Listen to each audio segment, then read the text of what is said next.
আমার মসজিদে আপনার বেশি মানুষ দেখি ছোট ছোট তেলের বোতল নিয়ে আসে, ছোট ছোট বোতল আর তেল, সর্ষের তেলের ফুঁ দিতাম, কেবল ফুঁ দিতাম।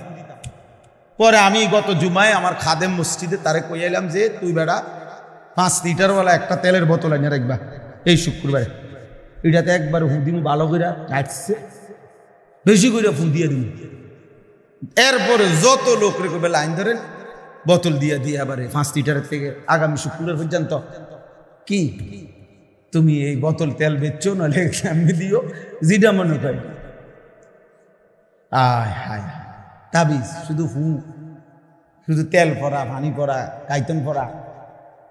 হুজুর একটা তাবিজ লেখা দেন হুজুর, এমন কিছু আসেনি লাল কালি দিয়া লেখা দিলে যাতে দোকানের মধ্যে ঝুলাইয়া রাখলে কাস্টমাররা একটা যাতে ফিডাফিডি লাগে, বেচা কিনার যাতে একটা তুফান ছোঁড়ে।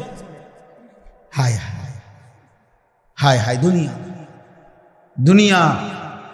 ছেলেটা নামাজ পড়ে না, মেয়েটা পর্দা করে না, স্ত্রী পর্দা করে না, এ নিয়ে কোনো আফসোস, এক ফোঁটা চোখের পানিও নাই, এক ফোঁটা কোনো আহাজারিও নাই। স্বামী একবারও বলে না স্ত্রীকে যে হায় আমগো ছেলে মেয়ে যে নামাজ পড়ে না, আমগো দুইজনের কি হবে।